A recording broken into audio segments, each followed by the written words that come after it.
नमस्कार दोस्तों, स्वागत है आपका मोटिवेशन लाइन में। और आज की इस वीडियो में हम आपको एक ऐसी कहानी सुनाने जा रहे हैं जिसको सुनने के बाद आपको कुछ करने का मन करेगा, कुछ अचीव करने का मन करेगा। अगर मैं आपको कोई टिप्स देता या फिर आपको कोई अच्छी बातें बताता तो हो सकता है आप उसे भूल जाते कुछ टाइम बाद, लेकिन स्टोरी एक ऐसी चीज होती है जिसे कोई नहीं भुला सकता है, जिसे कोई बहुत ही लंबे समय तक याद रख सकता है। और मेरा वादा है आपसे, अगर आपने इस स्टोरी को ध्यान से सुना और अपनी लाइफ में उतारा तो डेफिनेटली आपकी लाइफ चेंज हो सकती है।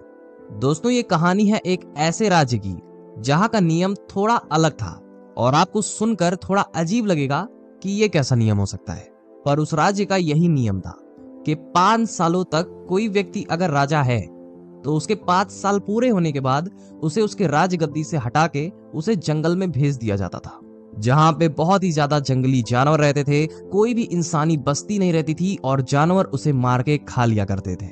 और ऐसे ही एक समय की बात है जब वहां के एक राजा ने अपने 5 साल पूरे कर लिए।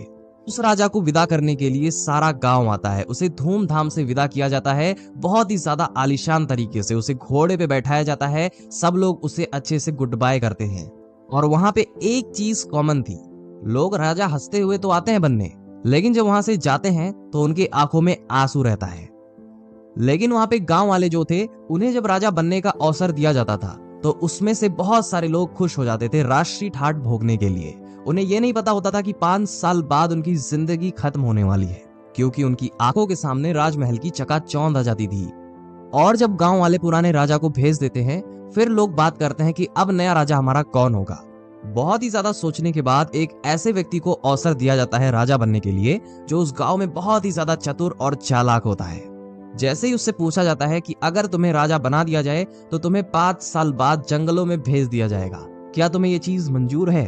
उससे बकायदा पूछा जाता है और ये भी बताया जाता है कि तुम्हारे साथ 5 सालों बाद क्या हो सकता है।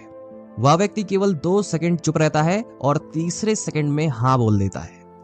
गांव वाले बहुत ही धूमधाम से उसका राज तिलक करते हैं, उसे राजा की गद्दी पे बिठाया जाता है। और वो जैसे ही राजा बन जाता है वो कंफर्ट जोन में नहीं जाता है, राष्ट्रीय ठाट नहीं भोगने जाता है। सबसे पहले वो अपने सर्वाइवल के लिए सोचता है, अपने आगे की जिंदगी को सिक्योर करता है।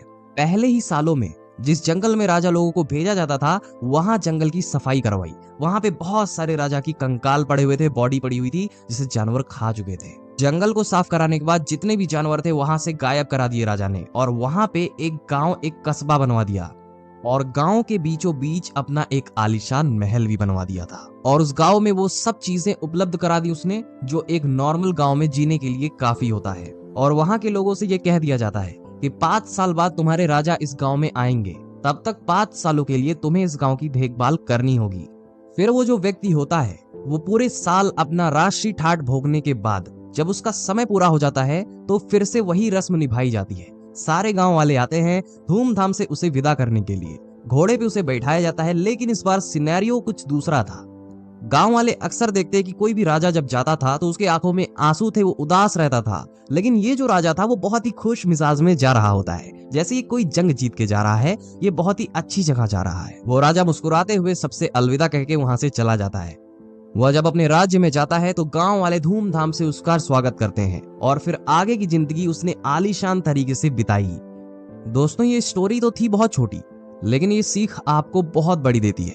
इस स्टोरी से हमें ये सीखने को मिलता है कि मौका सबको मिलता है, बस सही टाइम पे हमें मौके को पहचानना आना चाहिए और यूज करने आना चाहिए।